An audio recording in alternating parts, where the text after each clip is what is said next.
So, guys, I was, I caught the end of a show on Channel 5, of all places, and it was a discussion about the best biscuits, or cookies to our American friends, in the world. And they did a sort of like tier list thing, and there was some in there that you may expect, like Maryland cookies were in there. But I've got two questions for you. One, what do you think is the best biscuit? And second, now let's answer the first one first because it really irks me. What's your favorite biscuit, guys? For me, I'm an absolute sucker for chocolate digestives. Absolutely am. Okay. You might be nonplussed to find out that they were actually number one, which is hard to argue with. Yeah, I'm probably going to agree. I'll be honest. I think I like a lot of biscuits, and I think chocolate digestives are probably my favourite. But, you know, there's a lot of really good biscuits. I mean, my personal favourite is a chocolate hobnob because that tastes like the digestive and just elevates it with like the extra oatiness, and it's a solid biscuit. Like you could dunk it for ages and you'll be fine. You don't have to worry about it falling apart. I believe Peter Kay did a bit about it years ago. Like, also bottom. Yep. Yeah, that's also another reason why you like it, because of bottom. Well, true. It may have had a subliminal effect on me as a child. I have a packet of chocolate hobnobs. I will say though, I do want to shit on Rich Tea biscuits because I know like a lot of people really, really like Rich Tea biscuits. Like they'll praise it and say it's their go-to biscuit. But I don't know. I think it's a bit of a hot take, but I don't think Rich Teas are that well rated in my opinion. They're fine. They'll do. They're like an emergency biscuit. I've had Rich Tea the other day, and I think on their own they're very dry. They're a bit bland. When you have them with tea, though, I know. Well, that's kind of the point. Called Rich Tea. You have them with tea. Oh, they're fucking great. I love them. I have them with tea, and they just bend. Oh, wow. Like, I've never seen a biscuit reach a 90-degree angle or more. I think I give a bit of a pass to Rich Tea compared to a lot of people, to be fair. I mean, I mainly remember it from like around my nan's. Here's a scientific thing that I've got no basis for science on. Fuck it, it's true. Do you know the ideal dunking time for a biscuit? I know there is a scientific like thing. I'm guessing like 2 seconds. No. Close. It's 3 seconds. I was going to say 3, but I thought let's just take it. Let's turn it down a bit because I don't want a floppy Rich Tea. Okay, I was going to say 15 seconds. 15? Jesus Christ, 15! Good Lord. That'd just be a mug of soggy biscuit. Don't say that more out biscuit loud. than Tina. I did the say soggy biscuit in this three of us. Oh no, what has this turned into? What about Quick, chocolate bonbons? Great biscuit. Yeah, pretty good. Custard creams are nice as well. Jammy Dodgers, of course. No, I I prefer custard creams over bourbons. No, I'm not the biggest fan of custard creams. I love them. Oh, really interesting. We're learning a lot about each other. I will not touch anything like Jammy Dodgers. They can fuck off. I've got a whole jar of them like downstairs. I've been steadily snacking on them as we go. I would love to do a Tim Tam Slam and absolutely smash them on the ground and then break them all apart. Sorry, Brandon. What do you have against Jammy Dodgers? Yeah, what's the problem with Jammy Dodgers? Do you like jam? No, there you go. Okay, that's probably why then. Yeah. I don't know. Well, right, I've got something else which I'm going to open up and confess about here. Okay, I blame this from my mum. Basically, because I used to do karate like every Wednesday, every Saturday, and I got into this routine of obviously Wednesdays I'd go to school, finish school, have dinner, then go do karate, get home, shower, blah blah. And the Saturday, I had this routine of I'd wake up, I'd have a cup of tea, and then guess what I would have for breakfast? I would literally, right, you know those shops where they sell those boxes of broken biscuits? Yeah, no. I know the ones. I would get like a bowl of milk, and I'd probably have about 7, 8, or 9 biscuits in a bowl. And back when I didn't care about what my pancreas was doing, I'd also douse it in like a teaspoon of sugar. Oh, God. And that was my breakfast every Saturday before karate. To be fair, I can't really say much. When I was younger, on a Saturday, my breakfast was like chocolate biscuit, 4 chocolate digestives, and then I'd have like toast. But I'd wake up with like have 4 chocolate biscuits straight off the bat. I mean, your biscuit cereal sounds a bit odd, but then you got to bear in mind there's cereals exist like Cookie Crisps, which is pretty much just the same thing, isn't it? Just Maryland cookies and milk. Milk, yeah. I literally had a biscuit in my head. Fig rolls. What about fig rolls? I think I'm gonna German suplex them. My mum bought a packet of fig rolls the other day, and already they're pretty much gone. I'm just like, Gone in the bin. no, in my belly. Nah, I'm very It's just not ASAP. You might get poisoned. I'm very partial to fig rolls. So I was thinking milks. Malted milks. Actually, I do like malted milks just as much as I like the nice biscuits as well, because those are the sort of biscuits which I'd always have when I used to go around my nan. Same for some reason. When I was younger, you know the ginger nut biscuits? Oh, yeah. When I was younger, I could not stand them. But I think it's like as you get older, I sort of started to appreciate that little bit of a ginger tingle as I eat I legit have a packet of ginger nuts on my bedside table right now as we speak. I like ginger nuts. Ed Sheeran, get off his table. Yeah. Shift it. Put your trousers back on now. He's just building a Lego house. He's gone off to like sue someone else for stealing his lyrics. Yeah. Anyway, I've always thought as like the regular digestive, not the chocolate ones, the regular digestive as like the true neutral of biscuits. Oh, yeah. Like that's your baseline biscuit. Like anything worse goes under that, and anything higher, of course. I rate like plain digestives as a 7 or an 8 out of 10. Like I call that. It's strange, isn't it? How they're still nice, but there's not much to them. Yeah. What do you mean? There's so much you can do. Right, actually, I've got another hot take here. Did you know that? Well, you probably did know this, but some people will have digestive biscuits as a savoury snack, as in they'll put cheese on top. Yeah. Well, they kind of are. You have cheese and biscuits. Well, yeah. I see digestives as a dessert biscuit, not a savoury biscuit. But you can buy those packets where it's like cheese and like the cracker sets, and it will have sometimes I'll have a digestive biscuit in them. Yes, and I leave the digestive biscuit because I do not think it should go with cheese. Well, I mean, if cheese belongs with crackers, not a fucking digestive biscuit. Biscuit does. I probably agree. I'm just saying you get cracker sets with the digestive biscuits. That's all. Yeah, I just find that weird. Like, why is it with the cracker set? I don't get it. I don't know, because that's Wallace and Gromit. I need to consult McVitie's about this. Yeah. Well, before we move on to our meat of the episode, this is the controversial thing, and this made the list. I think it was around number 6, and I draw umbrage with this. Oh god. Because they said, right, are you familiar with the like the chocolate bars, the blue riband? Yes. They were in it as like the number 6 best biscuit. It's not a biscuit; it's a wafer. A wafer's not a biscuit; it's like a chocolate bar. I'd be like calling a Kit Kat a biscuit. It's fucking not. Yeah, I'd say it's more a chocolate bar than a biscuit. It's in no way, shape, or form a biscuit, and it made me monumentally mad. And I want to write to Channel 4 and 5. Channel 5. Yeah, I want to Channel 4 anyone tends to bring back Ali G. As we've been talking about biscuits, I've just literally went onto Google and just typed in top 20 biscuits according to British people. And go I'm on on the Sun, right? And this was published in 2020. Give us just a quick fire breakdown. So I'll give you the top 10. Okay, number 10 is a Crunch Cream. Never heard of it. Then you've got 9 Bourbon, 8 Maryland Cookie, 7 Jammy Dodger, 6 Custard Cream, 5 is Chocolate Hobnob. Right, and this is where I have to start putting on my top hat. Jaffa Cake is number 4. I don't consider a Jaffa Cake as a biscuit. Chocolate Finger is number 3, Shortbread number 2, and Chocolate Digestive number 1. I don't know how I feel about Jaffa Cake being in 4th place. Like, there's nothing exciting about it. To be honest, I think Jaffa Cakes are shit, but you know they're not exactly amazing. It's just a soggy, thin bit of chocolate with everyone goes what's meant to mad be an for orange. them, I don't get it. I've eaten enough in my life that I'm now bored of them and get them, especially the McVitie ones, get them far away from me. I think the McVitie Jaffa Cakes are the worst Jaffa Cakes as well. I think the worst thing about Jaffa Cakes for me is I always feel bad after eating them because you only get like 10 in a packet now, and you just like eat the entire packet and then feel guilty afterwards. If you want a decent Jaffa Cake, obviously you're gonna have to pay more. But if you go Marks and Spencers and you buy their Jaffa Cakes, they are fucking beautiful. What's the name? They can't be called Jaffa Cakes. What's their version of it? I think they are called Jaffa Tea Cakes. Whatever. I don't know what. I can't remember. Jafar.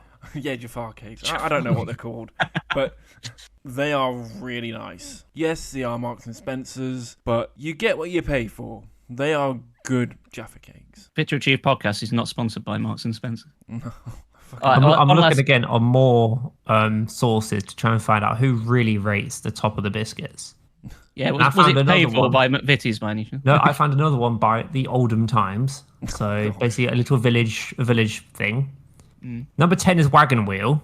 Right, shut up. Number 9, Malted Milk. 8 is Digestive. 7, Party Rings. 6, Custard Creams. 5... This sounds like I'm doing the 12 Days of Christmas. 5, Jammy Dodgers. 4 is Jaffa Cake. 3, Bourbon. 2, Shortbread. And number 1 is Biscoff. Like, where's Chocolate Digestive in this? Where the fuck's Hobnobs? I mean, fair shout to Party Rings because Party Rings are fucking dope. On that note of party rings, have either of you watched the video of Andrew WK eating British party food? Yes. And he eats the party rings. It's fucking brilliant. Yeah, I love watching that video. I like watching anything when Americans try British snacks. Because like sometimes they'll eat stuff and they'll be like, what is this? And they're like, no, you're eating it wrong. Don't do that. Well, wagon wheels, right? Used to be called wagon wheels because they were meant to be really massive, but now they're only like a quarter of the size as what they used to be. So they're more like a sort of micro machines wheel.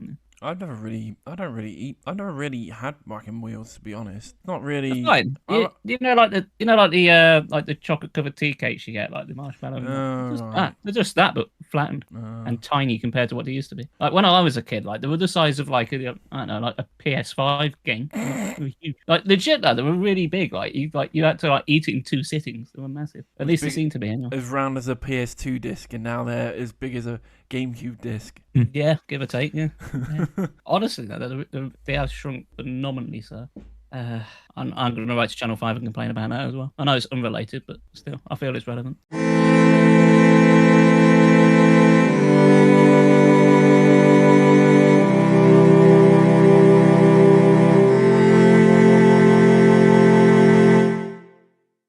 Welcome to Victory Achieved Podcast, a video game podcast. I am Dan, and I'm with Brandon and Chris. Hello.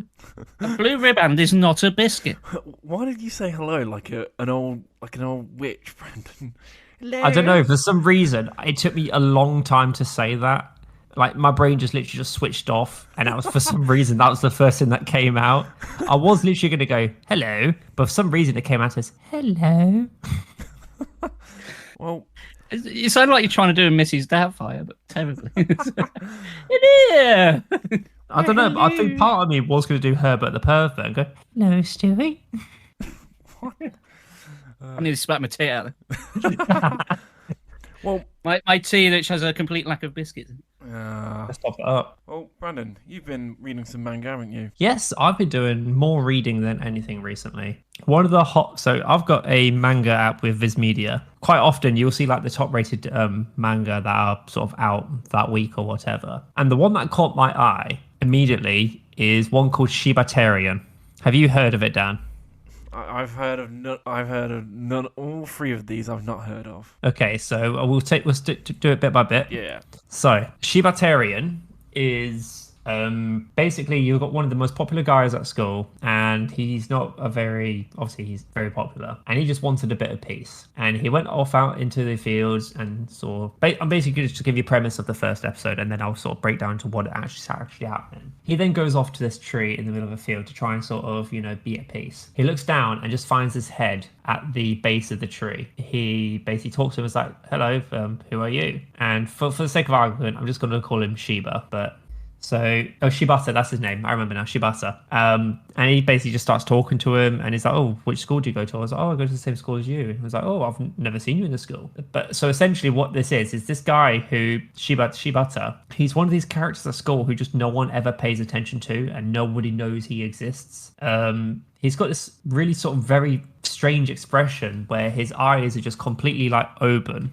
So if you just go into like Google and type in like Shibatarian, you'll see what I mean. Like the main character, can I ask, has this very like sort of vacant expression, like eyes wide open, like constant smile with this bowl cut hair. And this very popular guy, is talking to him. He's like, you're quite cool. Like you're really fun to hang around with. What do you want to do? He's like, oh, we should I don't know, we should go to the movies together. I was like, oh yeah. So they went to the movies, had differing opinions, and then one was like, oh, this movie's cool, this movie sucks, and they just start, having laughing. And then all of a sudden, the popular guy makes this comment because he's having like a hard time at school because they're now bullying him because they're hanging around with this guy, and he makes this comment saying, I just wish everyone could be like you, Shibata. And then moments later, he was gone. Shibata just disappears. Years later, all of a sudden, Shibata is basically has tons and tons of clones of himself, and he just basically wants to just murder everyone. And it sounds like I'm not really describing it very well, but it's a very interesting horror manga with this guy who just basically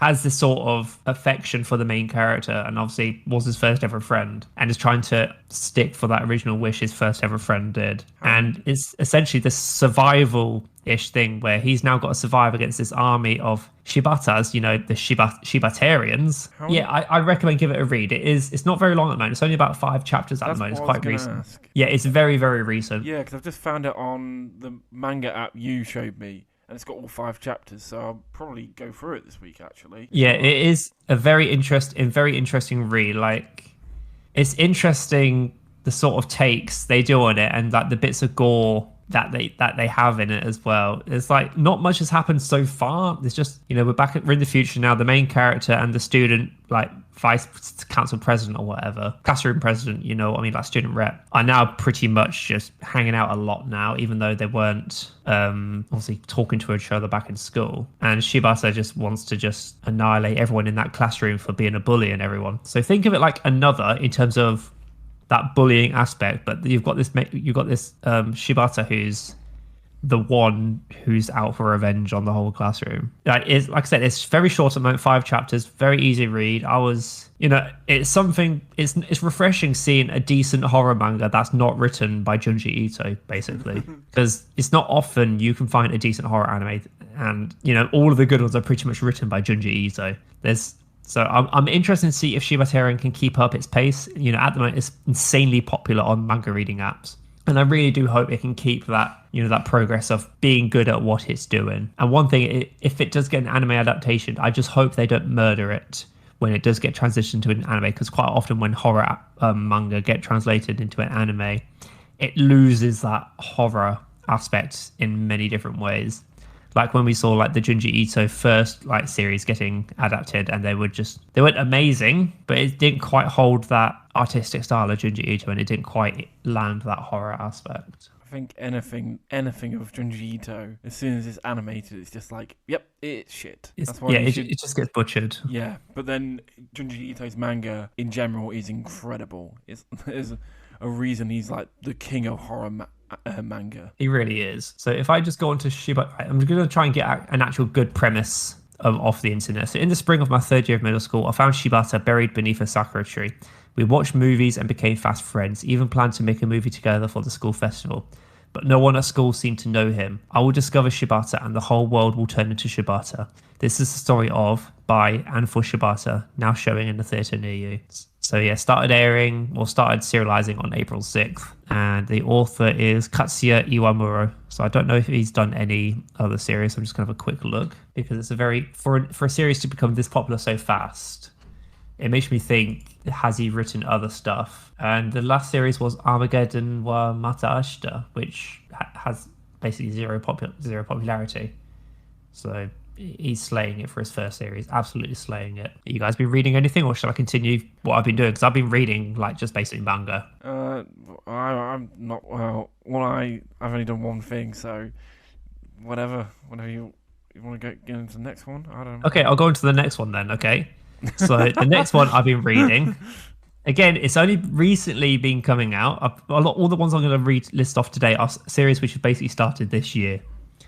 And this other series is called Kindergarten Wars. Essentially, the premise is you've got this private school, tons and tons of little kids, and you've got the nursery teacher, kindergarten teacher, that's the correct word, who's basically looking after all the kids. And one day, an assassin comes to basically take out probably like one of the kids, because all of these kids are basically like children of business people, celebrities, people like that. One day, an assassin comes to the kindergarten school to try and assassinate one of the kids. And upon firing a bullet, the kindergarten teacher basically blocks the bullet and takes out the assassin. And the assassin's like, what is this school? Who is this kindergarten teacher? And essentially, all of the staff at this kindergarten are prior assassins, prior, big shots who want to clear their criminal record. And the only way to do so is basically serve service at this kindergarten and protect all the kids. And the main character in this, she's serving at this kindergarten for a couple of years. And she's basically, one of her quirks is, she's like, oh, I've reached this age now. My parents are going to kill me if I don't find a nice, beautiful husband. So anytime that an assassin comes to this kindergarten and he's remotely attractive, he's like, oh, this could be the one. This could be the one. And then once he tries to take out one of the kids, she basically takes him out. So if you're a fan of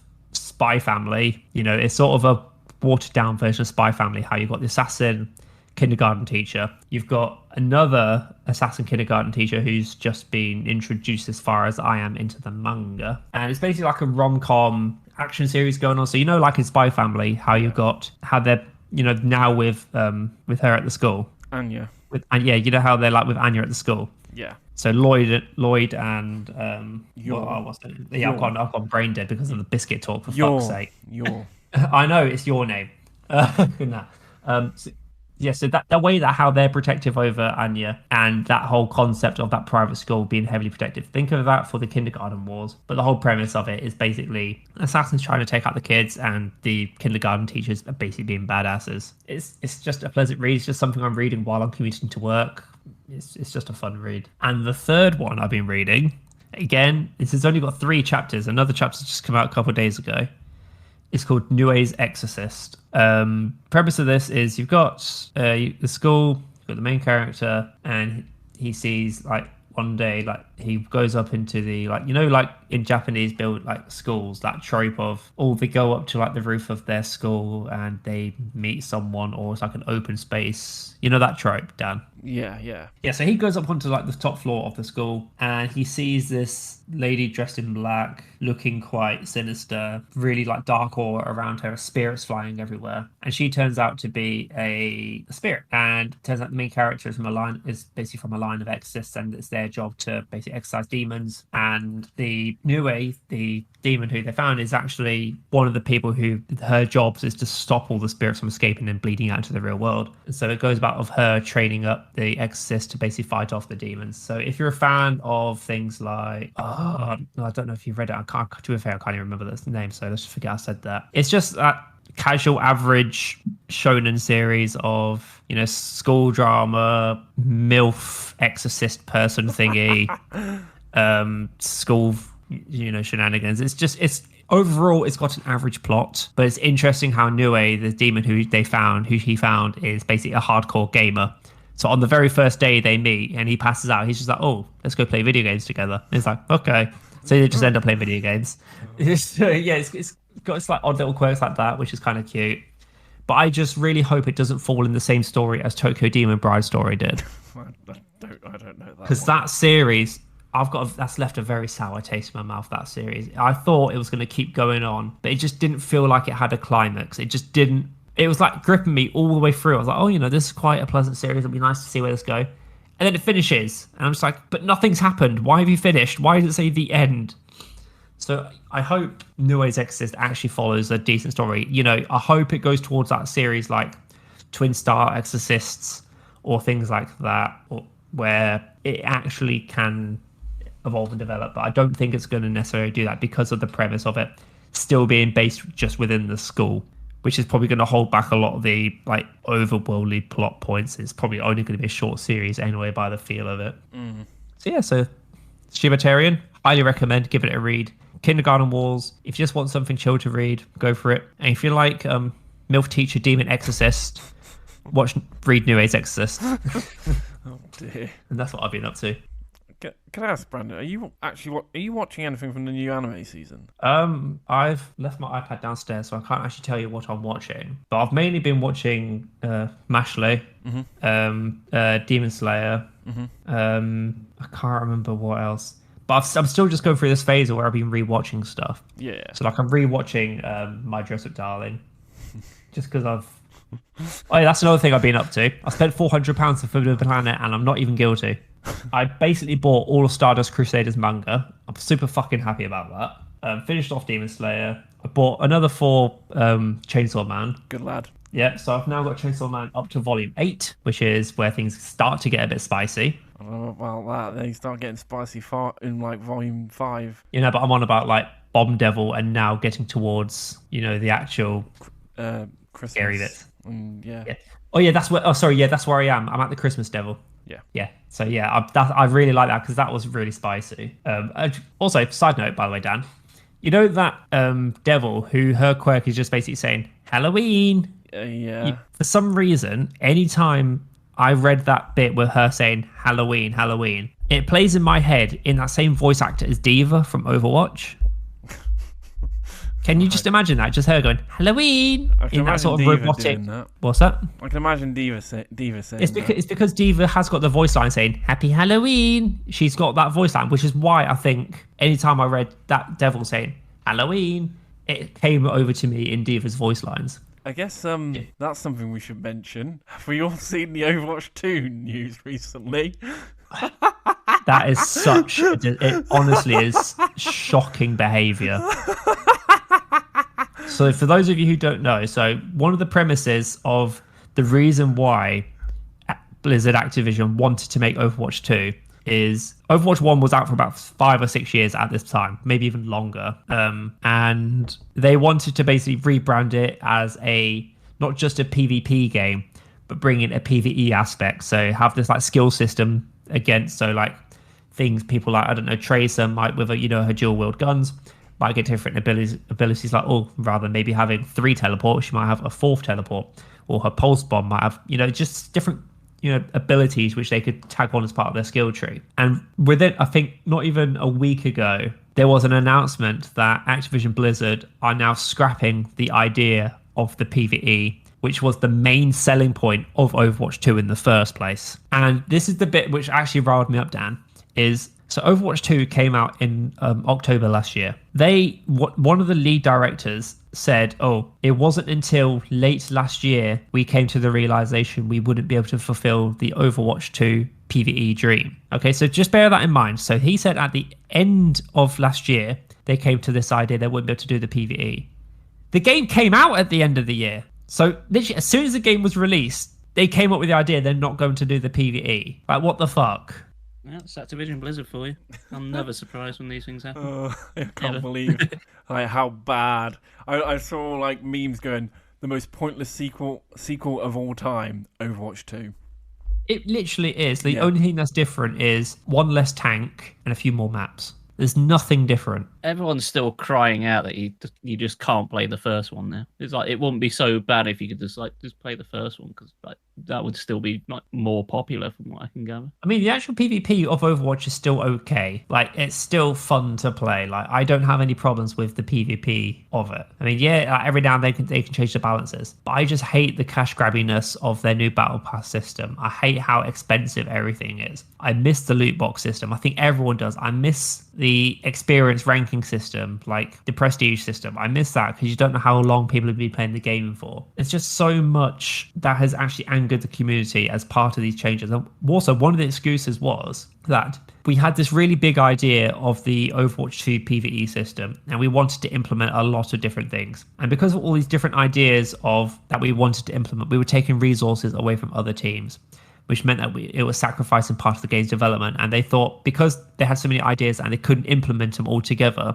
they just decided to scrap it all together, which is that is sad. It's sad and disappointing, the fact that, game managers are like, let's do this. And they were like, okay, yeah, that's good. But they weren't willing to invest in it and keep all the same resources allocated to it. So it just didn't happen. Basically, they fucked up. They fucked up big time, basically. Yeah, I'd say on a very slight tangent, not to do with Overwatch, but the PlayStation press release thing happened, and they announced 5 more multiplayer shooters. It's like, what? I bet you anything they're all going to have a shelf life of 6 months, and nobody's going to pay any attention. They're going to come out, people will get invested, then best case scenario, they go, hey, people are playing this, let's find a way to monetize it more. People will just drop off. The only thing, completely oversaturated. I didn't watch it, but my mate was like, I told my mate if he saw anything that I'd be interested in to let me know. And obviously, you've got they announced the Metal Gear Solid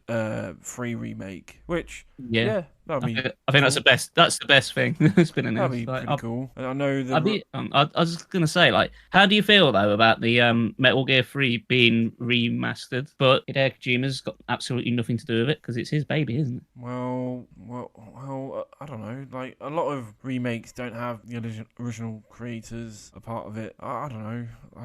I guess it depends. If it's got David Hayter in, I'd be a bit more inclined to play it. If it doesn't, I might give it a miss. I'll be honest. I think it depends who they get to voice Naked Snake or Big Boss, whatever you want to call him. Okay. I don't know that's like a minuscule thing, but like David Hayter is like he is Snake. Like when you think of Snake, you think of him voicing him. I know they had someone else in Metal Gear Solid 5, but Kiefer Sutherland, wasn't it? Was it? I don't know who it was. Yeah. He did. He was fine. Wasn't terrible. But you know, I'll be interested. I guess it was just a cutscene. It was just a video. Like, there's nothing to like grab a hold on. There's no gameplay. It's just, this is the thing. When there's no gameplay, it's just like, yeah, whatever. When I see gameplay, I can actually be invested. Here's a quick. Did PlayStation announce, or did Sony announce like something a bit like a Wii U or something? Because I saw a few memes and I'd not actually looked at anything. You know what? I haven't looked into it either. I think they've announced some kind of handheld tablet. Yeah, there was a handheld for the PlayStation controller. It looked like it almost looked like a rebranding of the Vita in a fashion, where you have the actual controllers of the PS5. You know, similar to what like the Stream Deck is something like. Oh, sorry, not the Stream Deck, the Nintendo Switch. How you got the Joy-Cons either side. Okay. It looks similar to that, but with the PlayStation controls either side. If I could play PS5 on the toilet, that would be great. I'm all for that. That's the most exciting thing I can think of at a press conference. I know they like showed off some of these Spider-Man 2, but we knew that were coming anyway. So it's not. Yeah, they've basically gone, yep, symbiote, here you go. Yeah, well, we already knew that. Yeah. What else you got? But no, that's pretty much it. Oh, Metal Gear Solid 3. Hey, do you like that bit with the long ladder? Oh, great one. There you go. Just so you can hear Snake Eater. Oh, I wonder who's going to get to voice that. Get David Hayter to sing that as well. Yeah. No, you just get the original. Whatever, was it Natasha Farrow? Oh, great song. Oh no, that's Calling to the Night. Never mind, that's a different song. Well, that's from was it Peace Walker? I think. Wrong song. The thing is, that Snake Eater as a song, it just feels like it's a James Bond theme. That's the idea, isn't it?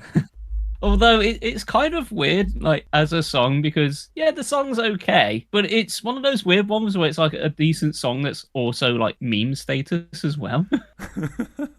Like, it kind of lies around as both. It's like, is it cheesy and crap, or is it actually quite good? We're not quite sure. It's somewhere in the middle. I like it, I'll be honest. But, I like it, yeah, but it's not one I immediately jump to. Like, if I had a playlist of songs, it's not one that... If I was thinking of like a Metal Gear song to put on, for my go-to is Yell Dead Cell, which is the boss battle music for the roller skating bomb guy. From Metal Gear Solid 2. I forgot Fat Man. Yeah, Fat Man. It's the music to Fat Man's boss fight. I'll probably just stick to the main theme because like Oh yeah. If you like play it like with like heavy guitars, it sounds great. Oh yeah. But like because Metal Gear Solid 2 was the first Metal Gear game I played, that's like one of the most prominent songs I remember from playing Metal Gear Solid 2. Yeah. Wow. Since Metal Gear is currently popular again and it's trending, now's the best time for you to do your Metal Gear 2 speedrun, my man. I'll be right where your iron's hot. I'll be rusty. Funny enough, I was watching Weldy have a go at Mega Man the other day. He was doing a bit of a speedrunner. Oh yeah, I tuned in for that for a bit. Like. Yeah. Good man. Oh, by the way, folks, if you are unaware, our sister show, brother show, I suppose, Retro Smash Podcast is making a comeback. Isn't that nice? Yeah, they're currently recording. I think they're still working out the ins and outs, but I think they've recorded some stuff. They just got to sort of edit it and publish it. But I think they're trying something new. But maybe when this comes out, they'll have the episode out as well. We'll see. As I told Weldy, there was much rejoicing. Yay. Did you want to mention a few games, Chris? Yeah, go on then. Says I think let's mention these two, and we'll just move on to our main topic, I suppose. Right. Excuse me. Sorry, my hay fever's playing up. Oh yeah.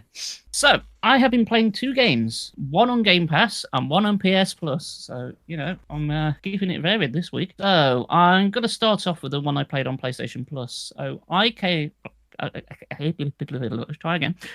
I played a game called Thymesia. Have you guys heard of this one? Because I thought it might be of interest to you. Yes, it's the Plague Doctor Dark Souls game. That's the one. Yes. Yeah. It's This was announced a while back, but it came on PS Plus, and I was like really happy because this is one I was like keeping an eye on. But I've never seen it like drop in price or anything. So when it dropped on PS Plus, I was like, oh yeah, I'll have me some of that. Downloaded it and I played the opening tutorial bit, and I was very concerned because it seemed quite janky. I was like, oh, I'm not sure if I'm gonna like this. Are we speaking Mortal Shell janky or its own level of jankiness? Probably a bit more Mortal Shell. I'll explain more as I go on. Well, delighted to report that after playing it for a little while, the issues sort of like didn't totally go away, but got a lot better. And I'll be brutally honest, I had a really good time with this one. I really enjoyed it. My most major nitpick of it is not the slight jank, it's the length of it. It's not very long.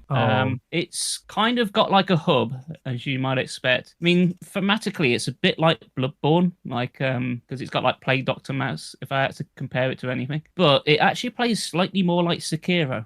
It's got a lot of mechanics though, and I think all of them work. It's just the length. Like it's kind of got like a mission structure, a bit like Neo as well. It's kind of like a bit of a melting pot. It's a little bit of everything. So all in all, there's only 3 like main worlds. So you can probably see the problem. That is quite bad.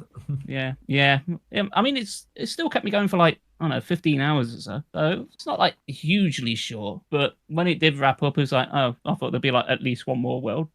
But yeah, it's got like a sort of Neo thing where the first map is like the entire thing, but then you go back and it's like sort of, well, it did like side quests, but I highly recommend doing all of them because you're missing out on a lot of content. So when you say it's got that moving around, would you more so compare it to Wo Long then? In terms of, because Wo Long was more like Sekiro than Neo was. No, I'd say like the mission structure is more like Neo, but the actual combat is kind of like Sekiro. But it's got a lot of aspects from everything. Like the combat's like really fast paced. So your main method of attacking is you've got a saber, and your main weapon never changes. It's like Sekiro. You got your sword that never changes. But how you do damage to enemies is kind of like Sekiro in a sense, because enemies effectively have 2 health bars. They have like a white one, which is like their regular health, and a green one. Now how it works is you whittle down their health like using like the saber or other weapons, and that dissipates the white bar, but that doesn't do like permanent damage. That will regenerate unless you deplete the green bar that's like underneath. So kind of think of it as like the not the stamina bar, the like the stagger meter kind of thing in Sekiro. Okay, like that. So once that's depleted, that's when they're fully down. But you have like another weapon for that. You have like a claw, which you can toggle how it works, because the game also features a skill tree. So it's got like your sort of traditional Souls like leveling up, like you collect memories in this game, and you level up 1 of 3 skills, one affecting your saber, 1 affecting like your claw, and then 1 is stuff basically just health. So it's like, which one do you want to do more damage of? You want to take off the green bar or the white bar? No. But every time you do that, you also get a skill point as well for like, every level up until a certain level cap. The skill tree is pretty good because there's a lot of things like it does some basic stuff like your saber does more damage, but then it also adds other things like extra item uses, short dodge, long dodge, and you can like pick and choose. And something that I really like is you can just reset it at any time at no cost. You can just say, yeah, I bought this skill, didn't like it, revert it, click on something else instead. It's really nice. So yeah, how extra weapons work in this is enemies drop shards, and you can use those in order to unlock more weapons, and you can steal weapons from enemies as well. If like somebody else is like using like a hand axe, you can like use your claw to steal it off them, but you only get like 1 use of it. But your other one, like your other weapons you can use nearly infinitely, but you've got like a sort of magic meter essentially, so for limited uses. But you can get that back as well if you like do damaged claw attacks. So that's a little like the Bloodborne influence. So if you do damage back, you can get HP back and magic back as well. So you're very much incentivized to be as aggressive as possible. One other thing this game does that I really like is how it uses its equivalent to Estus flasks. You get given a choice of how these work. How your health works in this game is you've essentially got like an Estus flask, but as you progress through the game, you can unlock different variants of it, and it depends on how it behaves. So you've got a standard one, you just heal, does a set amount of healing. But then later on, you get a sort of long-lasting one, which heals you slower, but gradually you get more over time, but you get less uses of that. Or you can do like a fast-acting one, which is like near instantaneous, and you get more of those, but they heal you for far less. And you can upgrade each one using upgraded materials from like harder enemies, but those are finite, so you do have to sort of make a decision on what you want. But each one you can like either increase how much it heals you, increase how many uses you've got, or you can increase how many ingredients it can have. And this is where it gets more interesting, because these are items that you can find to put in these like esters, but they're all different and they have different effects, so you can kind of mix and match what you want to do with them. So think of it kind of like the wondrous physics from Elden Ring. Oh, okay. So but mixed in with your healing, so you can just put ingredients on to like flat out just give you more healing, or give you like a damage boost for like 30 seconds as well. Sometimes it's beneficial for you to take damage, because then you can get a damage boost out of it. So it does a lot of things I really like. Yeah, jank aside, like with like a couple of it's like there's a couple of hitbox issues, a couple of clipping ones, but they were like all really early on in the tutorial, but after that seemed perfectly fine. And honestly, length aside, I thought it was pretty decent. So it's on PlayStation Plus. If you've got that, it won't cost you anything, and I do actually highly recommend it. My only major gripe is it's just not long enough, but I really did enjoy it. Has it got any DLC, or is it just a standalone thing? Just standalone, as I think. It's only a smaller studio that made it, so I don't think it's ever going to get DLC. Oh, okay. I've got a question. It's not about the game you've just been playing. It's about a different game. Have either of you heard of the game Fear and Hunger?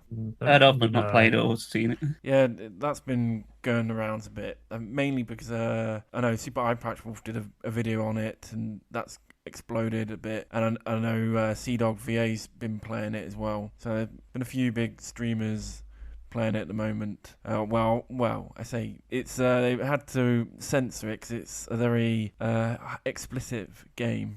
But it's a little bit Dark Soulsy in some aspects. I know the one you're talking about now. It kind of reminded me more like Darkest Dungeon. Yeah, it's still a bit of a roguelike, but it's got like a limb system where you're trying to keep all your limbs and stuff like that. It looks really good. It's only £5 on Steam, so I'm not gonna get it, I think, at some point and have a go. But I was just wondering if either of you two had heard it. Yeah, if that game is on. The game you've just spoken about, Chris, that's on PlayStation Plus. I'll have a look. Yeah, it's worth your time. Stick with it. It may seem a bit off-putting at first, but honestly, stick with it. It's pretty good. And the combat's varied enough. You'll find new ways to take on everything. So I'll have a look. Depends if I tear myself away from Tears of the Kingdom. So yeah. As soon as you brought it up, Tears of the Kingdom, Dan, what's happening? Okay, the last time I spoke, I played about 10 hours. I've now played 55 hours. Also, since we last spoke about it, I've seen a few videos on the said crafting things. There's a lot of giant robo-dicks. Oh, yeah. Just people having fun, I guess. And the fact that I saw this one video, it just was a giant robo-dick just launching and then just exploding. I'm really enjoying Tears. Like story-wise, it's pretty much fixing all the problems with Breath of the Wild. Compared with everyone I know who's playing it right now, I am now the furthest story-wise, and it's really annoying because there's a big plot point, and I can't talk about it with anyone, and it's quite annoying because I really want to talk about it. I really just play the game then. Let other people catch up. I know. I'm saying nothing, but it's like I just want to go. Oh my gosh, this bit. But no one else is there. It's quite an easy quest to. It's quite an easy quest to do and get to it. It's just people just taking their time. I thought I was taking my time, and then I was like, I'm just gonna rush this quest. And now I've got story information I just want to talk to someone about, and I can't. I just can't because I don't want to spoil it. But I finally did the second temple today at 50 hours. I did the second dungeon.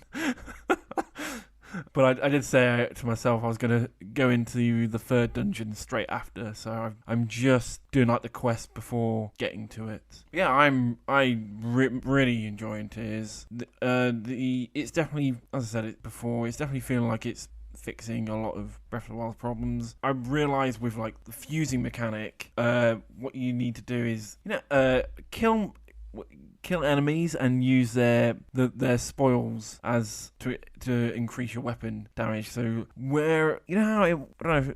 Both of you play Breath of the Wild, haven't you? I'm not very far into Breath of the Wild. Yeah, I finished it. Well, I don't know about you. Especially you, Chris, if you've beaten it. But towards the end, you see like a group of monsters and you're like, can't be asked to fight them. Whereas in Tears of the Kingdom, I find that you're like, oh, I need to get more, these monsters drop this weapon blade, so I need to fight them so I can get that weapon blade so that when I get another weapon, I can just fuse it to that and then make a new weapon. And so it definitely feels like I'm fighting the enemies a lot more in this game than I did in Breath of the Wild. It feels like there's much more of a reason to fight them in general. The shrines are so... I think I said it last time, but the shrines are so much better. I've not had any that have like the same puzzle. And if it's like... The only times it's been like the shrine has been the same is just, oh, you walk in, there's a treasure chest, then you get your thing. And it's only because there's a puzzle before to unlock the shrine, and that's it. And all the shrines feel like tutorials in a good way. They're like small mechanics that probably weren't completely fleshed out in Breath of the Wild. In Tears of the Kingdom, they feel like, here's this shrine that's going to teach you this mechanic, and it's really good. Like, there's the parrying mechanic. I did 2 mini bosses today, and if I didn't parry, I would have been absolutely screwed because it was quite a hard mini boss. I think I mentioned last time you have the sky, you have the ground, you have the underground. I've done a lot of the underground now. 2 of my mates, I keep telling them to do the underground, and they're both going no, and they really should because it unlocks a lot of really good stuff. A lot of really good items, armor, weapons, and there's some main quest stuff that you need to go into the underground to do, which I did today.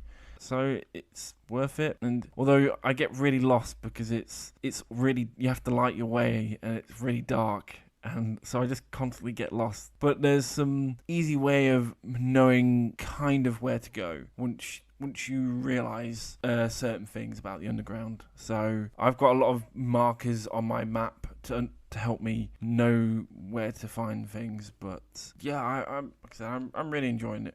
Really enjoying it. It's way better than Breath of the Wild. Way better.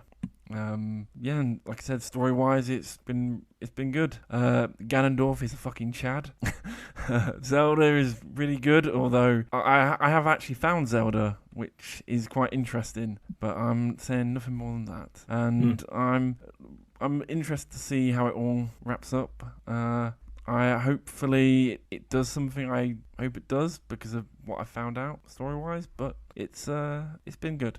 I'll talk about it again once I finish the game. I won't talk about it until then. This will be all I'd say. But yeah, I'm really enjoying it. I've made the stuff you can make. I found like there's like dispensers where you can get the different bits, and so I've managed to start getting them. Although I need to find more. I've hardly explored the sky, which I think after the next temple I will. Oh yeah, the first temple I did, which I'm kind of doing the temples in reverse order that I did Breath of the Wild. So in Breath of the Wild, I did the water temple for the water divine beast first, then the fire, then the wind, and then the Gerudo one. In Tears of the Kingdom, I've done Gerudo first. Now I've done Rito a second, but now I'm doing the water, and now I'll be doing the fire last. Mainly because I've not even been to the Goron village. But the temple in the Gerudo desert, it's got a bit of a nod to the Spirit Temple from Ocarina of Time, which I thought was quite nice. It's been really good. Yeah. Chris, you did play another game. I have, yes. So, right, try not to have a coughing fit. If I could pat you on the back to help you, I would, but I can't, sadly. Don't think it will help, to be honest. Okay, so I played one on Game Pass, as stated earlier. So I downloaded one, which I thought looked interesting, called The Last Case of Benedict Fox. What sold me on it is I seen a lot of Lovecraftian tentacles on it, and I was told it was like a Metroidvania. I was like, okay, I'm down for that. So the plot of this is you're a like detective, but you like have a sort of I want to say elder god companion, like who like lurks in the shadows, who like talks to you. And one of my favorite things about this game is I love it's like the monster's voice. It's like really dark and like gravelly, but it sounds like really sinister. It's like 10 out of 10 for the voice work. It's really good just for that. He goes on a case, like goes to this mansion, and turns out it's his folks' house, so his mum and dad, and they're very much not alive, much to his dismay. So you as a detective, it's your job to piece together what happened. So the mansion kind of acts like your sort of hub, like, over time, like you come back to like get upgrades and whatnot. And it kind of reminded me of the old GameCube game Eternal Darkness. It's like you do go to like a sort of eldritch sort of plane, but you get into it by like jumping into like the corpses of your folks. Like almost like going through their memories, as it were. And as you're doing it, it's like you're piecing together what happened like during their last moments and like discovering like backstories of them. So every item you do find is like unique. So like in Metroid, how you find like energy tanks and that kind of thing to like level up. In this one, you find like essentially clues. It's like, oh, well, this explains this kind of thing. But every time you do it, you get like essentially like points which you can use to upgrade yourself. Once you defeat enemies, you get ink, which you can use as another form of upgrade, which kind of works a bit like Souls, like because you have to like get back to a checkpoint and like deposit them. Difference being, if you get killed and then get killed again, you don't lose them. Just where you just have to like get back to where you lost it last time. Like a bit like Hollow Knight when you die in that and get your soul back. Okay. Like that. Okay. Now, I want to say I did like it, and I did finish it, so I did see it all the way through. I do genuinely like the sort of level designs they go for. It's quite inventive, it's quite out there, but there are a few niggles which really brought it down. The first one being the frame rate. Frame rate was dreadful, especially in one area. There's one area in particular where it like dropped down to like single digits every single time you went there, which wouldn't be so much of a problem were you also not platforming as well, and it's just not registering your inputs. You're like, oh, I tried to make that jump and it just didn't work. Like, it just didn't happen. So that's like the biggest bugbear with it, and the actual mystery as well. I mean, you meet characters like along the way, and when you meet one of them, you're just like, it's him, he did it, it's him. Yeah, there's no doubt in my mind. It's like, that's it, he's the bastard. And yeah, it's pretty obvious. It's like, Dr. Villain Badman, how are you doing this fine evening? Yeah, so that's not great, but the actual world design was fun. There's plenty of secrets to find. It does have a sort of upgrade system, so you can find new ways to to get to access new areas like you would expect from a Metroidvania. But there is a massive, and I do mean massive, emphasis on puzzles. A lot of them requiring like actual knowledge of like maths and like pattern recognition, this kind of thing. For example, like you find a journal and you find doors and they've got like odd markings on them, and you've got to work out for yourself what the markings mean, like because there's a sort of alphabet and numerical system tied to them, so you've got to like recognize the shapes. And you've also got another device as well, which acts as a sort of like code cracker as well. And some of these are really hard to work out. Like some of them, you look at a door and think, yeah, I've not got all the tools to get through that. But half the time you do. It's just not like immediately apparent because it cuts to like a sort of first person view. So you're like looking at it and you literally just got to sit there and work it out. And sometimes it's one of those ones where you got to be like really pay attention. Like not only is there maths involved, but sometimes like the equation being obscured in one way, like one or two of the letters are smudged or something like that, so you've got to like fill in the gaps as well. So but what is nice is when you do work it out, you do feel quite smart. It's like, got it, cracked it. And there was a couple of them where one of them really tripped me up, and then I worked it out, and what it was, it's like right, I think I've got the code, and I got it half right. What I didn't recognize at first until I like took a step back is the code I was trying to put in was upside down. Like the top half of the screen was like all your shapes and that, and it was at the bottom one, but only when you took a step back you realize that all of them were upside down. It's like, hang on. So worked that out, flipped it over, boom, job's done. You felt like such a smart ass. Yeah, the combat's all right. It's your basic press X to stab, but you do have a gun as well, and the gun like can pretty much one-shot things, or at least the smaller enemies. But you have to like charge it by getting in like melee hits, so it's a bit of risk-reward kind of thing. But yeah, the combat's not too bad. There's only a couple of bosses in the entire game though, which was a shame, especially so because one of them's quite early on, and you think, okay, so we're gonna get some bosses here and there, but no, not really. It's like that one. There's like the final boss and a sort of couple in the middle, but you don't really fight them on head on. They're more like sort of chase sequences or a bit of platforming, which was a little upsetting. But, I'd say recommend it, but I won't see anyone playing it more than once. It's like a one and done. It wasn't terrible, but the performance issues did hold it back somewhat. But I did like it, so I do want to recommend it. Just bear with it. Bear with its like technical issues, and you do need to be smart. It's not one you're going to be able to play and like turn your brain off. Even when you like solve puzzles, there's a bit of where the hell do I go now going on. But it wasn't too bad. I managed to do it without a guide, bar one thing. There was one puzzle I couldn't quite work out, but when I found out what it was, I like rolled my eyes in the back of my head. It's like that's so fucking dumb.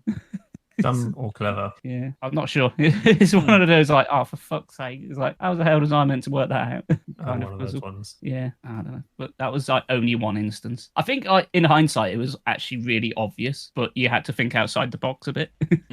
It's like you weren't looking at the puzzle. You got to like expand your scope a bit. But yeah, that's the case of Benedict Fox. I'll probably give it like a 5 out of 10 if I give it anything. Solid ideas, mediocre execution. Well, have you guys been up to anything else? Just the usual, just normal stuff I've been watching. More Star Wars, more anime. Nothing of anything of note to mention. What? All right then. So, shall we go into our main topic? Yes. So, as I just said in the game I mentioned, you have a Lovecraftian companion. But I tell you what else make good companions: pets and animals. They do. They really, really do. So we have thought this might be a good idea for a topic, and we thought we would just discuss some of the best pets and animals in games. Really, like not really do a tier list as such. Just highlight a few. Let's have a quick chin wag. It's like, which pets do we like? Which game's got the best marmots in it? Which one's got the best horses? I don't know. Best budgerigars. Which one's got me? Who wants to start off? I'll do a quick one off my list. I'll just do one. I'm just going to throw this out there. I think I have to say this just because she's adorable. Is Navi considered a pet? From no, what? that's a fairy. From what? From Ocarina of Time? Ocarina of Time, yeah. No, not really. No. Of course she is. She's a fairy. Exactly, she's a pet fairy. She follows you around, a non-humanoid companion. No. She's got no physical body. I wouldn't class her as a pet because if we pick any pet from The Legend of Zelda, it would be Epona, the horse. Yeah. He's a good horsey. Yeah, it's just a horse. Yeah, but a horse is a pet, animal companion. I was thinking more within the realms of reality. Well then, here's one I'd pick. Your dog from Fable 2. Never played Fable. He's a good boy. Yeah, he is a good boy. Although I do question in Fable, because the whole thing takes place like pretty much over your character's lifetime. He's like, how old is that sodding dog? he must be at least 50 by the end of it in human years. So God knows how old he is. True, that is very true. It's the fact that like of what happens at the end, and then you're like, oh no, and then yeah. If you're unaware, at the end of Fable, you're given like 3 endings. You can get like all the wealth in the world. You can bring back your family or your loved ones, or the third ending is like you can bring your dog back. I think I brought my dog back. I think I did as well. That's why I played it. It's like, yeah, marriage and kids is nice, but fucking dog doesn't ask anything for you. Because you lose gameplay mechanics if you lose your dog. So I was like, oh, I'll bring my dog back. Yeah, you do. Yeah, and in Fable 2, you can find like dig spots and play with your dog and like playing fetch and whatnot. And you can carry on the game after you've finished it, but obviously if you don't bring your dog back, then they're permanently locked off in that save file. So that's a shame. You could always marry someone else. True. Yeah. And you just marry them and then you have sex with them and just have loads of kids, and you're like, well, I'm a bad husband, and you just carry on adventuring. Yeah, I mean, if you're doing an evil playthrough anyway, what this is it, mate? It's like, true. oh, my wife. It reminds me of that line from Borat in the series. It's like, my wife, she died. It's okay, I've got another one. But yeah, Dog from Fable 2 is a good shout. Obviously, there's also Dog Meat from the Fallout franchise. Yep. The moment I mentioned that on stream, one of my chatters instantly in like full caps, like Dog Meat. It's like, yeah, all right, gone. Jesus. I that did cross my mind. I didn't write it down, but I thought but you might mention it, so I was like, I'm not going to write that down. Like I would be shot if I didn't mention them. because the ones I've written down, except for one, I think all of them, none of you will mention. I think one of them, one of you might mention it as well. I mean, I did go across a few lists, to sort of refresh my memory, get some ideas, and see if there was anything I didn't think of. I did that, but they're all coming out the same stuff. So I was just like, they're all boring. Like, Yeah, where's all yeah, the exciting stuff, like stuff that no one would have considered? Yeah, Right, let's have a look at a list. Oh, I'm not going to mention any. I'm just going to have a look. I mean, what I took issue with some of these lists is they include things that aren't animals. It's like oh, Pikachu is Pikachu's like Pokemon. That's not a pet, is it? No, Best pet in video games is apparently Sonic and Tails. Yeah, they're on it as well. It's like, no. Well, I could get the understanding a hedgehog, maybe hedgehog or. But they're not a pet. It's not like a furry companion to the MC or villain or whoever. Wait, what? No. Wait, what is what? You see what I mean? Like with these tier It, lists. it's just got Star Wars Jedi Fallen Order BB-8, BB-1. I was like, what? Oh yeah, I've seen that. It's like that's not BB-1? No, BB-8 is as much as a pet as Blue Ribbon is a biscuit. BD-1 is not a pet. He's a droid. Yeah. And let's see. Why are you quickly looking at this? I've closed it now because I didn't like it. No, I didn't like any of them. Like it. I thought these are bullshit. It's like these are pretty quite much. flaky lists, isn't they? It's like bollocks. They didn't do any research. They just did what's vaguely animal or robot-like, and that counts apparently. But yeah, I suppose if we're talking cats, there's the cats in the Monster Hunter series, the Palicos. Palicos, yeah. Yeah, I mean they're a bit more anthropomorphic, but they are pretty much cats. They're still a pet. Yeah. But so there's one on my list which I don't think any of you might have included on your list. It's a Digimon, isn't it? It was going to be a Digimon, but then I was just like, okay, technically they are pets, but I'd say this is the pet which is probably, in terms of any video game ever released, I think this is the pet which actually has the most sentimental value to me, and it is a pet called Fluffy from the Call of Duty Zombies series. Oh, is this the Samantha's pet dog. Yes. Another dog. Yeah. And the whole reason why I say that's the best pet ever is because there's a whole lore about it, how Fluffy was experimented on and produced the Hellhounds, and I was just like, oh, that's so sad, and that Fluffy would do anything to do Samantha's bidding. I was like, oh, tug the heartstrings. Well, to not mention a dog, Misha from Warcraft 3: The Frozen Throne. Do you know who Misha is? She's a bear. Nope. She's a Rexar's pet bear. I know nothing of it. Yep. When you play as Rexar, he gets to summon his pet bear. It's cool, and yeah, he's a cool dude with a cool pet bear. So yeah, that's it. He's just a pet bear. Pet bear does loads of damage. It's cool. Well, what else you got on your list then? The rest of them are three of them are dogs again, and then it's kind of the most obvious fucking one. All dogs are good dogs. Yeah, I've got Koromaru from Persona 3, the dog you get in Persona 3.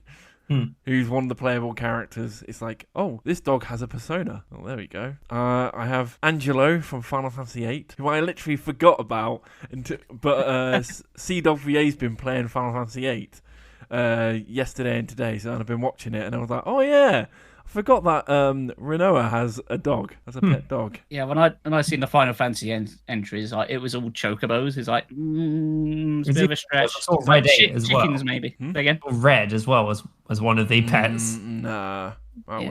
Technically another doggo. But I wouldn't count Red. I wouldn't count Red 13 as a pet. Well, look, it's a natural character. Yeah. Like Angelo is not he is a character, but he's not like, you don't play as him. You play as Red 13. No, he's just a missile. Yeah, he's just like meow. When I first played Final Fantasy VIII, I mean, yeah, it's a little bit out there, but I do remember it when Renoa first fired Angelo, and it made me stop playing for a minute and just go, "This is really stupid, isn't it?" So I can't take this seriously anymore. I think I was trying to show my dad how cool it is. Like, look at Final Fantasy. I was like, that was not a good example. I put Sif from Dark Souls. Yes, a very loyal pet. So I don't know why I didn't think of Sif. That's what I thought you two would put down. I don't know why I didn't think of Sif. I was thinking more so. I think I was more so thinking of pets that accompany. But then all of a sudden I thought of Fluffy, so which obviously just defeats the whole point. I was just like, oh, Sif is the best girl for the most loyal and the saddest story in Dark Souls. I don't really know what I meant, but the most tragic night in Dark Souls. That's what I meant to say. And then my last one was Lind from the Snow Leopard from Octopath Traveler. He's a good. That Snow Leopard is a good leopard. Yeah, I was going to mention Torrent, but it's, as I said, mentioned with Epona, it's just a horse. Yeah. It doesn't offer anything. Like there's nothing there. It's just I ride it. It helps me. I would say Epona has a much more than. Does she though? Yeah. Have you played Twilight Princess? No.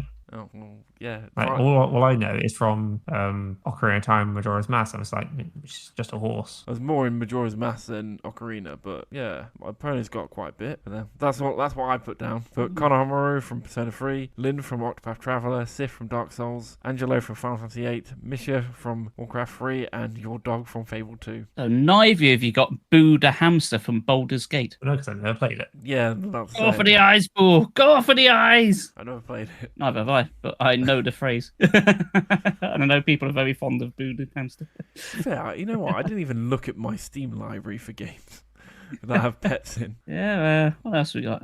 There's Kota from Enchanted Arms. Again, just a dog that runs away, but takes you to the Queen of Ice's lair, which is a major plot point. So that's a From Software game, and I still highly recommend you play it. From what I can think of, the best rabbit in gaming is Daisy the rabbit from Doom, which is like the entire reason the Doomslayer wants to kill demons for killing his pet rabbit. They're like, fuckers. And if you look closely in Doom Eternal, you can find rabbits dotted around as Easter eggs in the levels. You have to look very closely. Yeah, Daisy the rabbit, number one rabbit. F in chat for Daisy the rabbit. Oh, here's something I've just seen. Charles from Sonic. Oh yeah, not technically animal. You breed. They are cute. Them. You do tournaments with them. Well, they are pets. Not actually wrong. No. I'll just keep trying to keep things grounded in reality.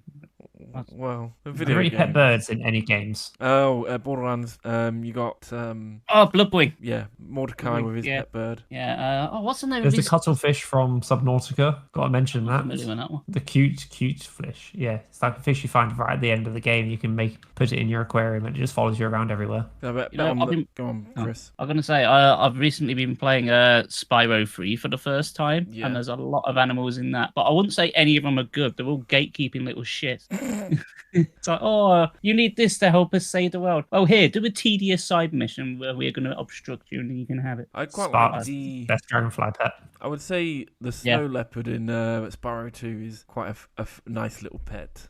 Yeah, when he just escorts you around. It's like, give him the fish and then he's like, just constantly follows you afterwards. Yeah, that is actually kind of cute. Yeah. By that stretch then, what about the penguin in Mario 64? What, the one that you just always yeet off the cliff? Yeah, it's fun for 5 minutes. Yeah, fun for 5 minutes, did you say? Did I send that 20 years. It's fun for 20 years. Did I send that meme to you guys where it's got Mario and Link and they're both Mario's chucking the penguin off the cliff and then Link's chucking the Koroks off the cliff from Tears of the Kingdom? No, I did see it. That sounds like it'd be funny. Oh, I've got I've got so many funny Tears of the Kingdom memes. What about pets in games? Like Zelda again, but you got the cuckoos. I mean, they're essentially chickens, aren't they? No. I don't know if they're good or not, but they will destroy you. So, don't mess with them. They are just, yeah, true. I think you could stop Ganon just using cuckoos if you're really determined enough. If they rise up, they could absolutely destroy him. Maybe. I'm trying to think of any others. But I would open my Steam library, but I can't right now. I've got my Steam library open now. I'm having a look through. All right, bit of a stretch, but another doggo, but he's a very good boy. Always the doggos. Yeah, Rush from the Mega Man games. I would say Rush. Yeah, definitely. Yeah, I mean, he literally allows Mega Man to turn into a jetpack in like 6 and 7. Not many dogs allow you that. He's even there in Smash Bros. Helping Mega Man fight in Smash Bros. Yeah, and digs up items. Yeah. Very good boy. I think we can come to the conclusion that dogs make the best. Yeah, that is the problem. There's too many video game dogs that are just good pets in video games. Yeah, we need more video games where, I don't know, give us a hamster or something. Yeah, or give us something different. Is there any good cats? That's a question. See, that's the thing about cats is like they're mostly independent, so they're not. What's the one for the Last Guardian? That looks like a cat. Oh, yeah, I know the one you mean, but Yeah. I wouldn't really call that a good pet because it's kind of like The its main own thing, cat isn't from it? Stray. How's that?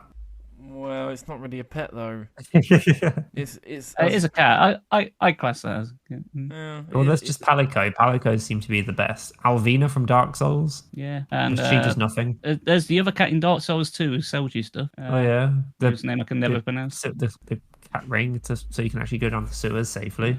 The one beginning with S. Shikalaf or the hell you Shithead. pronounce it? Here's two. Yeah, shithead. Here's two from both from the same franchise. Polar Emperor from Crash Bandicoot. They're kind of pets. You've also got the boar from Crash Bandicoot, the first one in particular. Well, I was like, Polar is like with Crash and Coco at the end at the start of Crash 3 before they go to the warp room, and then Purr is kind of Coco's little pet afterwards. Yeah, I don't know. I'm literally having a look at the moment. I'm just getting ones like Kate Sith from Final Fantasy VII as apparently a pet. No, one of the best. Sif is a robot. I know it's come off as like the best cat. No, yeah, I've seen that. Yeah, robot. Yeah, it's definitely a robot. And he's remote controlled. He's not there. He's a man in a boardroom. Yeah. Not a pet. Oh dear. Got the ball there, didn't they? They really didn't do any research on these lists, did they? No. They just sourced screenshots and go, yeah, that's a cat. That'll do. Yeah, the main cat from Cat's Quest. Well, yeah, they've got very inventive with some of these. Next minute, someone will be like, "Oh, Teddy from Persona 4." I'm like, no, go fuck off.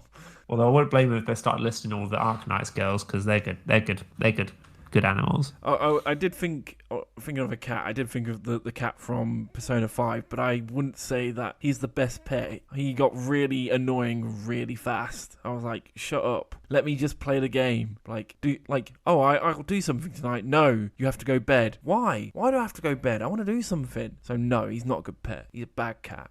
They are a little more recent, but I haven't played the game. But I think some people like him. At least he looked cute to start with. You've got the pet animals in Far Cry 6. You've got the little sausage dog, and you've got the alligator as well. That attacks people for you. So have a pet alligator. And there's a bear as well in Far Cry 4. No, 5. Don't you get like saber-toothed tigers in Primal? Yeah, Primal. You've got the owl companion who acts as like your sort of map as well. I can't remember the name of it. I just typed in the best birds in video games just to try and get some ideas.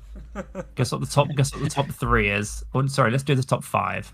I bet you one of them's Falco from Star Fox. Yeah, so Falco is second. That's a good fucking guess. But the Cuckoo's are 5th. Pidgey is 4th. Of all the birds, Pidgey is apparently the best. Right. Really? Espresso the ostrich from Donkey Kong. Right. And then number 1 is the ducks from Duck Hunt, which is a very shoot them. based opinion. So none of them are pets, really. No, because I just literally typed in the best birds in video games. Actually, I'll let Espresso the ostrich slide because he is a companion that helps out Donkey Kong, and you do play as them. So I'm willing to let that one slide. It is second. Yeah. I can't remember the story. I know his name. Yeah, but Donkey Kong. You got the animal ones. You got On Guard the swordfish. You got Gabora. Yeah. Donkey Kong's actually got quite a few. Kazooie, best bird. Yeah, Banjo Kazooie, I suppose. Yeah, I'm for promote it, but yeah. Well, Kazooie's not. Kazooie's just a bird. bird. Yeah. All right, what other animals are there that we need to represent in video games? I know. I'm trying my best. You clearly want a hamster, Brandon. You want a right, best hamsters in video games. Let's have a look. You've mentioned the animal enough, so you clearly want a hamster. Best hamster in video games. In video games. Well, I did say Boo from Baldur's Gate earlier. Was that a hamster? That was a hamster. Yeah. Oh, I didn't know that. Yeah. You got a character called Yogurt in Shining Force. Apparently, the best rated hamster is from a game called Part-Time UFO. Oh, I've heard of that game. Hamtaro, Hamlet from Animal Crossing. You got Rick the hamster from Kirby's Dream Land 2. Rick from Kirby. Yeah, okay, Rick. I know Rick. Sumu from the game called Sumu. Yogurt from Shining Force, A Legacy of Great Intentions. Said that. Space Hamster from Mass Effect 3. Oh, I know. Oh, I think it might be another dog, but and a hamster from Sims 4. I've remembered another pet. Right, what's its name? Let me just find it. Well, Barbas from Skyrim. Oh, you know when you yeah, do the Daedric Prince quest. Yeah. Right, character. He stays with him throughout, trying to do his wishes, even though he's a useless Daedric Prince. And he goes so far as to get Clavicus File tries to get Barber sacrificed to give you his boon. Well, you've got Roach the horse from The Witcher. It's just a horse. Yeah, Yeah, but horses are still a pet. Best unicorns in video games. Unicorn. Princess Butt Stallion from Borderlands. Done. Best unicorns in video games. The unicorn from the horses from Red Dead Redemption Undead Nightmare. What about the goose from Untitled Goose Game? Yeah, and don't forget the goat from Goat Simulator. Yeah. Here's a question: is the Yeti from Final Fantasy VI a pet? I don't know because I've not played it. I'm gonna go one say like Yetis aren't real, but who cares at this point? Would it be Bartholomew and Bentley from Spyro 3 are not real?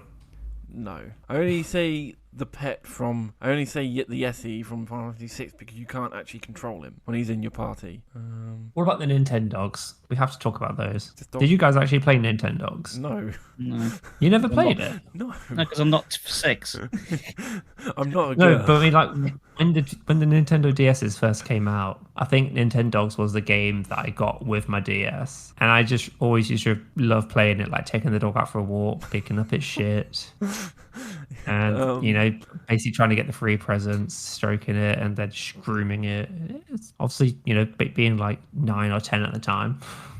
I think both Chris and I can probably say the same thing about this. We had a real dog. We didn't need the game. I had a real dog as well. Yeah. It's just like, Yeah, it's just the a game thing that is, came with my DS. The ones in Nintendogs aren't shaped to like fully formed characters. They're just sort of they're just sort of made up, like randomly generated ones. They don't have any character. Well, neither do horses in video games. They seem underrepresented as well. True. Yeah, but it's still written, like, have backstories. Like, Epona's got a backstory. Like, The only horse with backstory, and her and Torrent, and maybe Red Mane from Dynasty Warriors. and Roach. It's got an entire fucking book series. Roach is nothing. Roach dies all the fucking time in the book, in the Witcher books. Roach dies all the time. Geralt was always just like, Geralt I gets need a to get new another horse. Roach. It's like, what you naming it, Geralt? Roach. It Yeah, dies. yeah, Next that- horse. What you calling it, Geralt? Roach. Roach. Literally, in the books, he has like 5 horses, and they're all fucking named Roach. I know, I love that. Oh, it's I really, brilliant. really love that. But it's like he doesn't get attached to his horses and just names them Roach. There's another dog for you. The dog at the end of Silent Hill 2 for the UFO ending. Oh yeah. And then you got the fucking song that goes with it.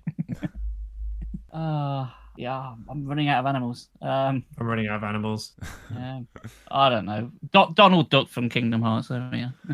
Mickey Mouse, best mouse. Don't know about that. Well, what other mice are there in video games? Queener from Final Fantasy 9. Yeah. Mousley from Resident Evil 4. No, not that one. There's possums. You got possum. You got fucking You got Sparkster from Rocket Knight Adventures. One of my favourite games ever. I mean, yeah, technically it's anthropomorphic, but one of the best games ever is Rocket Knight Adventures. And how many games do you play as a possum in a suit of armour? Eh? Not many. Do you foresee any sort of games coming in like the near future that might give us like another memorable pet for all the right reasons, or do you think Yes. that's a fleeting wish? No, there will be. It depends if we'll play it, but there will be. Yeah, I was nearly going to go on and say, not technically an animal, but I suppose it's a bit of a pet. It's like the baby Metroid. It's getting a bit silly now, isn't it? Yeah, I don't think I'd count a baby Metroid as a pet. It's like, oh, I'd have one if I could. it's just biting my head. Yes, that's a pet. But if I can start shooting hyper beams afterwards, that'd be well worth it. Mm. You know, a lot of these lists count Yoshi as a pet.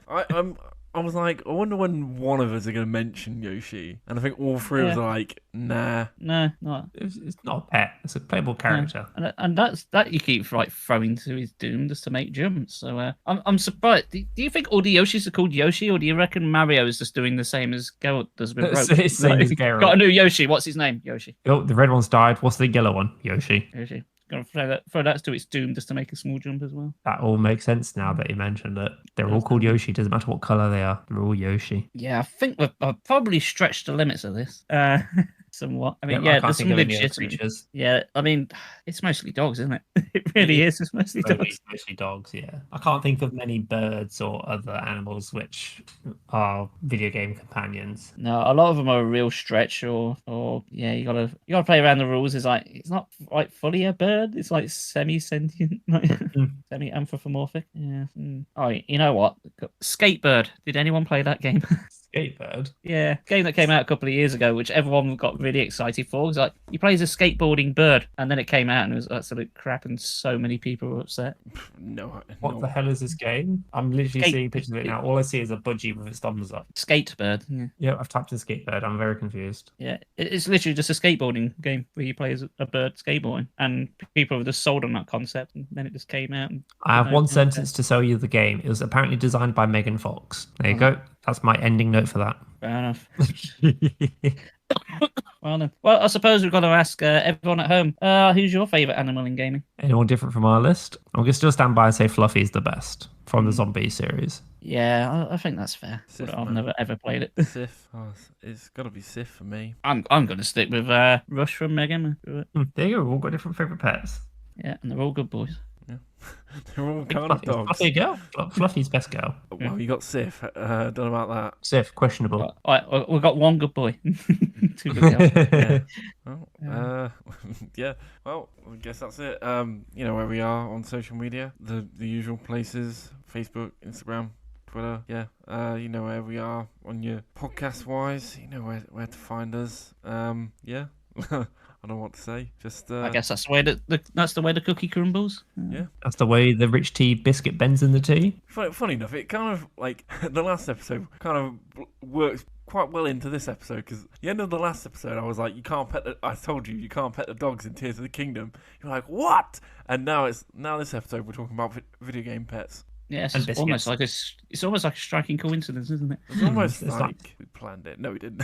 We didn't. We did. I did. You did. Oh, I didn't. That's why we never plan anything for the show, do we? For the most part. I wonder how good it would be if we actually did a script. Be shit. Nah. It'd be shit. It'd be too sterile, wouldn't it? Guys, I'll be reading a script. I'll be trying to pronounce a word, and I'll be like, I can't pronounce that word. I'm like reading the script. We've just had GP sort our podcast episodes out. There you go. That'd be funny. Stay safe, and you'll hear us in 2 weeks. Yeah, bye. Bye. A blue riband is not a biscuit. Facts. Rocket digestive.